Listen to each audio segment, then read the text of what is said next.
Le ministre de la Défense a pris la parole tout à l'heure, annonçant qu'avec les Américains, Israël continuera cette guerre jusqu'à ce que l'ensemble des objectifs soient atteints.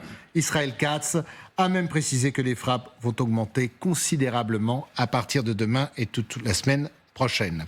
Nicolas Rouget, merci d'être avec nous, notre correspondant. Vous êtes à Haïfa. Il s'agit de menaces, d'une réalité. On a bien compris qu'Israël, avec les Américains, ne reculerait absolument devant rien.